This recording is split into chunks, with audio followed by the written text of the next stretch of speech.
Hey guys, Andy back here from Mediocre Hobbies, bringing you yet another painting tutorial. This will be the last one for the current set of Kruleboyz videos. It's the last one going to be added to the playlist for a little while until some of the more multi-part plastic stuff comes out. And that is going to be on the Swampboss Skumdrekk.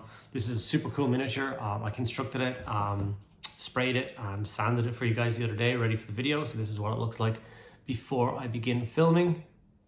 He is a lot bigger than I thought he was going to be, and I'm super excited to get stuck in and to see what I can do with this guy. Unlike all the other monsters in my army, which are done with the orange scheme to match my squigs and trolls across other Orc and Goblin army, I'm going to stick with the green skin for this guy, so kind of a dark green swamp feel to him. So I'm looking forward to seeing how that turns out and if we manage to pull it off. So stick around to the end of the video and yeah, enjoy. Okay, so let's get stuck into this video. Like I said in the intro, this is the stage that I have him ready for the video. He has been sprayed black and he's been zenithed with grey Seer. And now I'm going to use Dark Angel's green contrast and do a nice thick coat all over his skin. Now, unlike other videos with, say, the orange skin, if you've seen any of those, you don't have to be as careful with the orange because it's quite bright and all the colours going on afterwards are quite dark. So it will cover up the orange quite well. Well, that's not really the case with this Dark Angel's green. It is a very dark contrast, so if it hits anything that's going to be a brighter colour later on, so all that cloth, it's going to be like the Nadreg Yellow for my army. The Nadreg Yellow is not going to cover up this green, so you actually need to be a little bit more careful applying this contrast as opposed to in the other videos. So just bear that in mind, take your time and get a nice thick coat all over the skin, but doing your very best not to hit any of the parts.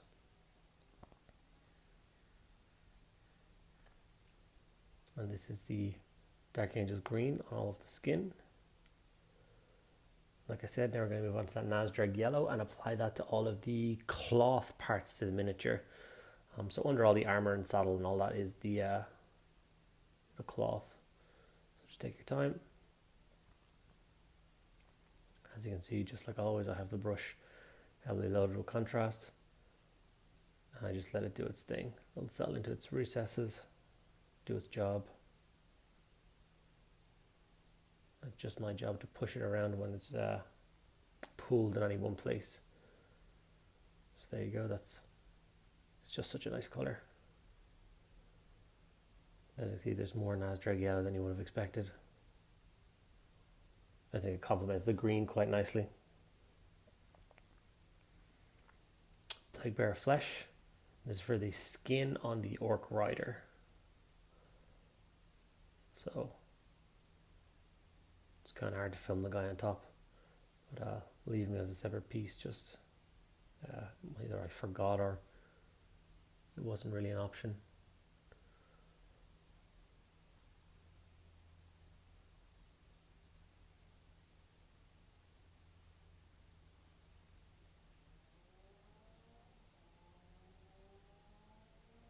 There's the skin done on the rider. Now we're going to move over to Gore-Grunta Fur. And this is going to be for all of the wood and all of the cloth, and not cloth, all of the straps holding on his saddle and stuff will also get its first coat with Gore-Grunta Fur.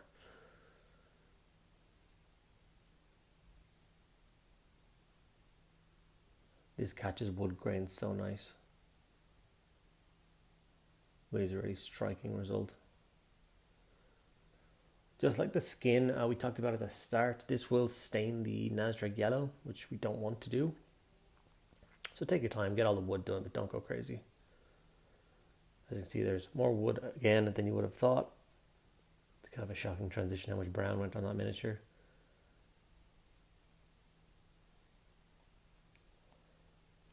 And now the tedious stage. Gotta block in all that silver. And there's a lot of silver.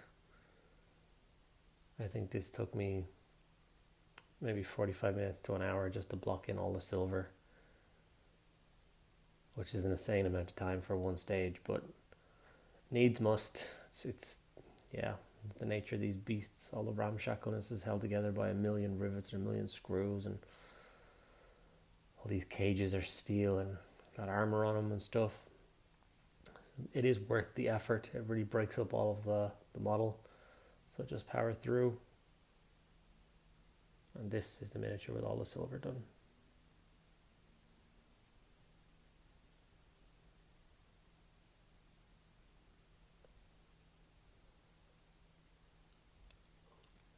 Now on to Screamer Pink.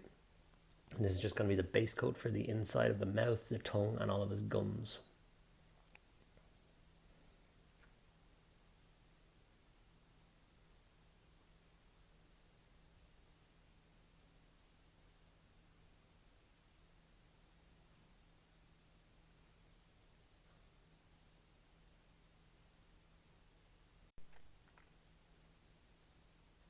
And with that done, we're going to base coat all of the teeth.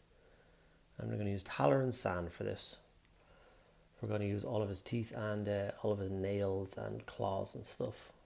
So he's got like needle teeth. So you want to take your time, get all that without hitting the tongue and any of the gums. You want to leave that nice pink color in. This is a focal point for the miniature. His big gnarly mouth. So like I've said in other videos, those are the kind of pieces that people will be staring at when they look at the miniature. So take your time with them, do your best to make them look good.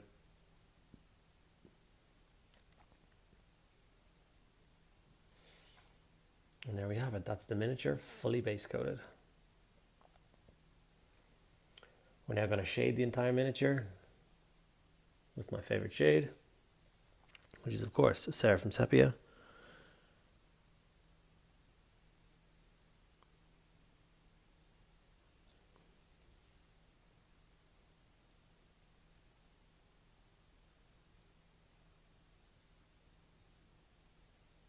It's going to help pull all the colors and tones back together. Add in all that extra shaded detail. And then one thing I haven't mentioned before, another reason to do these all over coats of shade in between all the base coats and all the layering, is contrast as a general rule is quite a soft color. And I don't mean the actual color of the color, I mean the actual paint itself. It can be scratched and scuffed, and especially for gaming pieces, I find with the coat of all over shade, it acts kind of like a varnish and protects the paint. So here it is after the shade has dried. I've also taken the time while the shade was applied to base the miniature very quickly. It's just one of the basing schemes from my basing video. So if you ever want to know how that was done, just check that video out and you can see the step-by-step. And now we're on to Straken Green, and that's going to be the first coat dry brush for this skin. So obviously it's gone quite dark. It does look quite swampy and cool, but I prefer the scheme to be a little bit brighter than that. So Straken Green, dry brush lightly all over the skin, catching all those little folds, all those little wrinkles. This kind of new generation of monster models, there's so much detail in the skin. It's not just these flat surfaces anymore, that it really catches the dry brush fantastically. You can tell if you ever go back and watch the How to Paint Warhammer skin video, where I paint the Mega Gargant skin. It's just fantastic. So following that same rule of thumb, we're going to do that to this miniature here. And if you look at the difference between the hind leg and the tail, you can already see the detail jumping out. And here it is with it all done all over the skin. It really does make a huge difference. But we're going to push it a little further, and we're going to jump into Ushapti Bone. And this is another dry brush over the skin. A little bit lighter this time, but once again, just catching all that detail.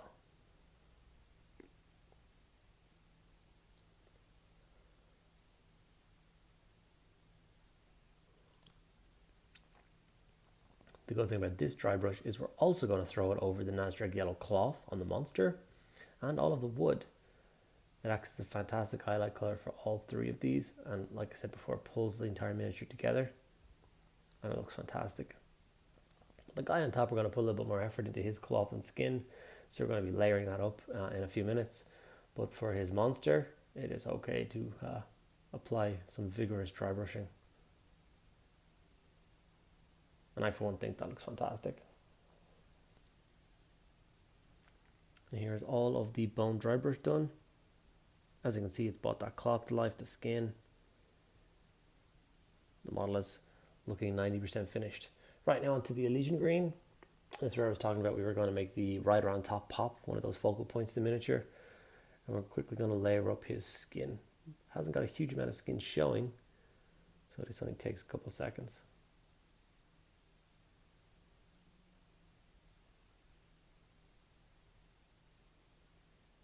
More like the tips of features than a whole coat.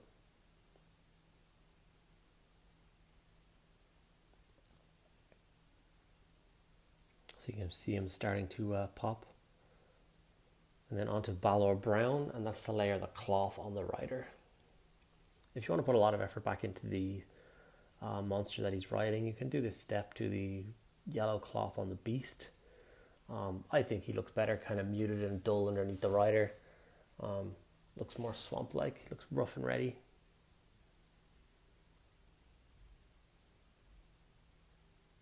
And all I'm doing is downward motion on all of the cloth, leaving the dark color into all the recesses.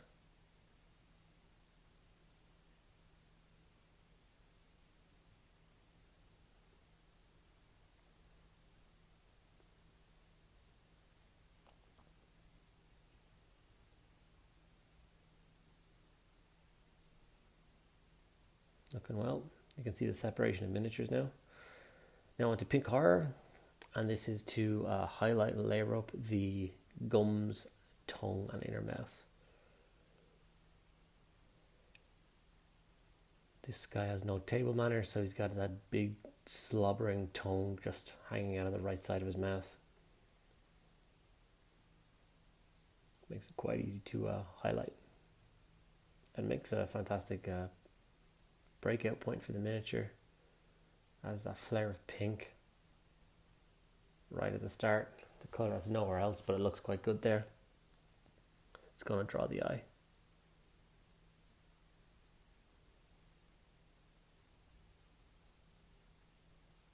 And now back to Ushapti Bone. No dry brush this time. This is the layering, and it's for all those claws and teeth.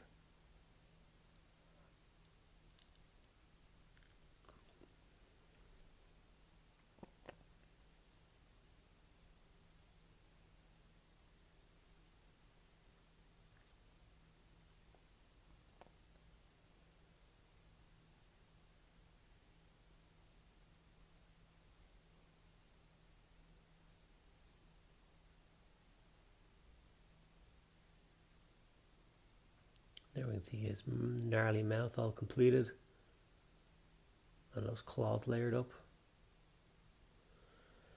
Really quick touch, Mephiston Red air paint, air because it flows a little bit easier. A fine brush, just painted those eyes really quickly. I don't do anything more than one coat of red.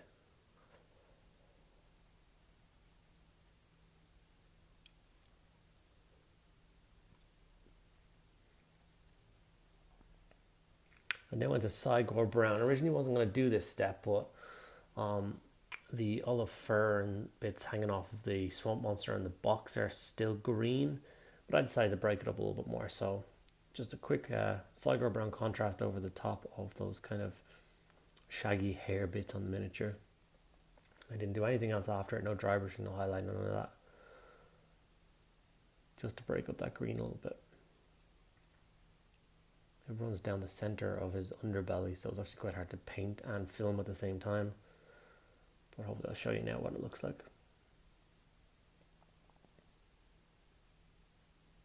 At the end of his tail with the same thing, you can see all this underneath.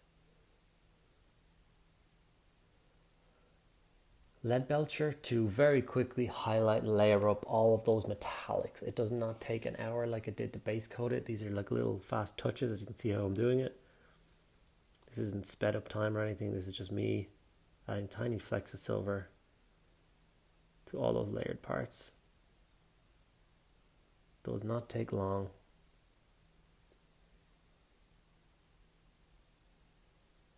Following the same direction for a little overbrush on those big armor panels.